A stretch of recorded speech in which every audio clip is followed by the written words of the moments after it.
మాజీ మంత్రి సోమిరెడ్డి ఆరోపణలో నిజం లేదని జిల్లా వైసీపీ అధికార ప్రతినిధి మందల వెంకటశాస్త్రి అన్నారు. ఆయన నెల్లూరులో మీడియా సమావేశం ఏర్పాటు చేశారు. ఈ సందర్భంగా ఆయన మాట్లాడుతూ సోమిరెడ్డి చంద్రమోహన్ రెడ్డి నిరాధారమైన ఆరోపణలు చేస్తున్నారని, వ్యవసాయ శాఖ మంత్రి కాకాని గోవర్ధన్ రెడ్డికి ఆయన ఆరోపణలకి ఎలాంటి సంబంధం లేదని, ఆయన వ్యవసాయ శాఖ మంత్రిగా ఉన్నప్పుడే అవినీతి అక్రమాలు జరిగాయని సోమిరెడ్డి విమర్శలు అగ్రహితం అన్నారు. ఓటమి ముందే తెలిసిపోయింది.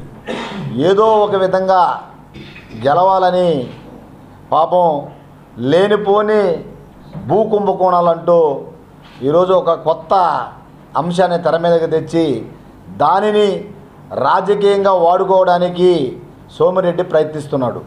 నేను అడుగుతున్నా ఈరోజు సోమిరెడ్డి చంద్రమోహన్ రెడ్డిని, వెంకటాచలం మండలంలోని రామదాసు కండ్రికి సంబంధించి, అలాగే మనుబోలు మండలంలోని జట్లకొండూరు గ్రామానికి సంబంధించి భూముల విషయంలో నిన్న మన రాష్ట్ర వ్యవసాయ శాఖ మంత్రి కాకాని గోవర్ధన్ రెడ్డి గారికి ఆయన అల్లుడికి ఏదో సంబంధం ఉందని చెప్పి మాట్లాడడం జరిగింది.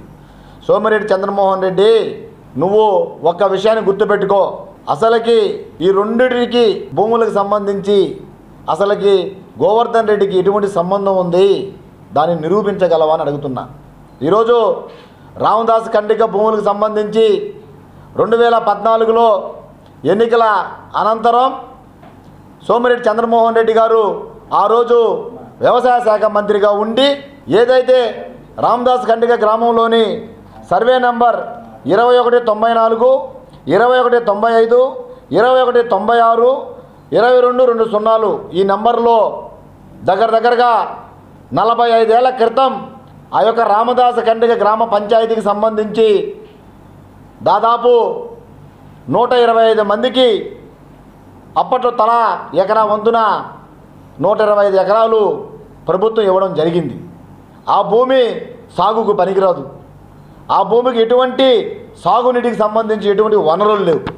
అయితే భూమి అయితే ఉంది, సాగుకు పనికి రాకుండా అప్పట్లో మినుము, నువ్వులు అట్లాంటివి వర్షాధారమైన పంటలు గతంలో 45-50 ఏళ్ల క్రితం ఈ జనరేషన్ కాకుండా వాళ్ళ తండ్రులు సాగు చేశారు కొంతకాలం. తర్వాత అది బీడు భూమిగానే ఉండిపోయింది. తర్వాత పోర్టు రోడ్డు రావడం, అట్లాగే నాయుడుపాలెంలోకి ఒక రోడ్డు వెళ్ళడం, ఇవంతా ఆ భూమిలోనే వెళ్ళాయి. ఏదైతే పోర్టు రోడ్డుకి సంబంధించి కొంత ల్యాండు ప్రభుత్వం తీసుకోవడం జరిగింది. అలాగే నాయుడుపాలెం ఊరు మీదకి కొత్తగా ఒక రోడ్డు వేస్తే దానికి కొంత భూమి పోయింది. ఇవన్నీ పోను 95 ఎకరాలు నికరం ప్రభుత్వ భూమిగా తేల్చారు.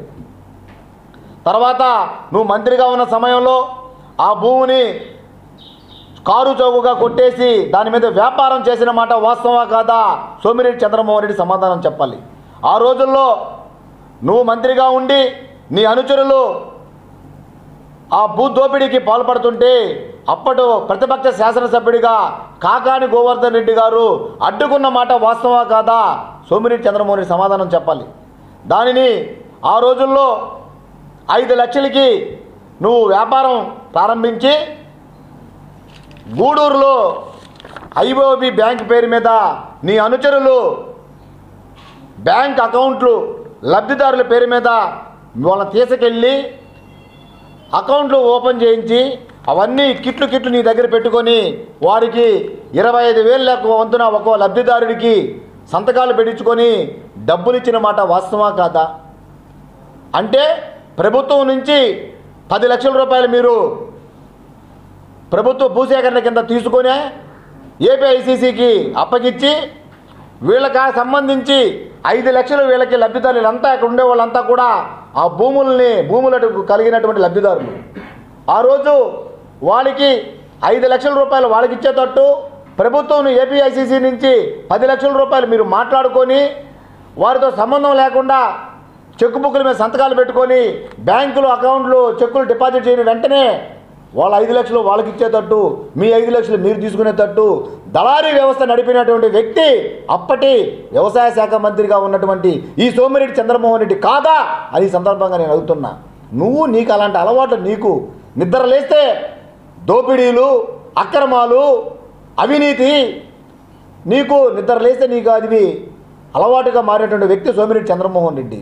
నువ్వు నీలాగా అందరూ అనుకుంటే ఎలా? నువ్వు బురద పూసుకొని ఆ బురద అందరికీ పూసి దాన్ని రాజకీయంగా వాడుకొని రాజకీయంగా ఈరోజు లబ్ధి పొంది నువ్వు సర్వేపల్లిలో గెలవాలని చెప్పి చూస్తున్నావు. ప్రజల అమాయకులు కాదు, ఇవన్నీ ప్రజలకు తెలుసు. ఈరోజు ఇదే నాయుడుపాలెం గ్రామంలో ఆ రోజు మేము అక్కడికి వెళ్ళి వాటిని అడ్డుకొని మీరు అమ్మొద్దు, మిమ్మల్ని ఈ విధంగా మోసం చేశాడు సోమిరెడ్డి చంద్రమోహన్ రెడ్డి అని చెప్పి మేము పత్రికా సమావేశం పెట్టి ఆ రోజు గట్టిగా ఆ భూమిలోనే మాట్లాడాం. తర్వాత విరమించుకున్నారు. తర్వాత 2019 ఎన్నికల తర్వాత మా ప్రభుత్వం వచ్చింది, పేదల ప్రభుత్వం, జగన్మోహన్ రెడ్డి ప్రభుత్వం. దాని మీద ఆ రోజు మా నాయకుడు కాకాని గోవర్ధన్ రెడ్డి గారు ఏదైతే మాట చెప్పామో ఆ మాటకి ఆ భూముల్ని మేము ఎక్కడా కూడా రైతులకు ఇబ్బంది లేకుండా చెప్పిన మాటకి కట్టుబడి మొదటి విడతగా 53 ఎకరాలని మేము ఈరోజు సేకరించాం. 53 ఎకరాలకు సంబంధించి ఒక కంపెనీకి అప్పగించి ఎకరం 15 లక్షల రూపాయల వంతున రైతుల అభిప్రాయం మేరకు ఏపీఐసీసీ అధికారులు, రెవెన్యూ అధికారులంతా కూర్చొని గ్రామంలో గ్రామ సభ నిర్వహించి వాళ్ళ అంగీకారం మేరకు 53 ఎకరాలని ఈరోజు ప్రభుత్వం వాళ్ళు ఏపీఐసీసీకి కొనుగోలు చేయించడం జరిగింది. దానికి సంబంధించి చెక్కులు ఒక్కొక్క లబ్ధిదారికి 8,40,000 రూపాయలు వంతున వాళ్ళకి రైతులకి నేరుగా వాళ్ళ పేరు మీద ఆర్డీఓ గారి దగ్గర వాళ్ళకే చెక్కులు ఇవ్వడం జరిగింది. చెక్కులు వాళ్ళు డ్రా చేసుకున్నారు. భూమి కూడా ఎవరికి ఇబ్బంది లేకుండా ఫస్ట్ విడత సగం భూమి, తర్వాత ఆయన చెప్పాడు రోడ్డు పక్కంతా ఇచ్చేసారంట, వెనక వదిలేశారంట. ఈయన చూసాడా? ఈయనకి తెలుసా నువ్వు ఇట్లాంటి పనులు చేసింది? నువ్వు నీ అనుచరులు నువ్వు కలిసి ఆ యొక్క అమాయక రైతులను దోపిడీ చేసుకొని దగ్గరగా దాని మీద కోట్ల రూపాయలు స్వాహా చేయాలనుకుంటే ఆ రోజు మేము అడ్డుకొని ఈరోజు రైతులకు న్యాయం చేశాం. చెప్పిన మాటకి కట్టుబడి రైతులు ఆ రోజు రైతులు 10 లక్షల రూపాయలంటే మీరు 5 లక్షలు ఇస్తారంటే 2 రెట్లు పెంచి ఈరోజు 15 లక్షల రూపాయల లెక్కన రైతులకు సంబంధించి ఈరోజు మేము కాకాని గోవర్ధన్ రెడ్డి గారి సహకారంతో రైతులకు ఈరోజు ఆ రోజు చెక్కులు అందజేశాం. చెప్పిన మాట కట్టుబడి ఫస్ట్ విడతగా సగం తీసుకున్నారు. రెండో విడతగా మరో సగం కూడా ఎలక్షన్ కోడ్ ఉండడం వల్ల అది ఆగిపోయింది. అది కూడా వాళ్ళే తీసుకుంటామని కూడా చెప్పడం జరిగింది. దాన్ని వదిలేసి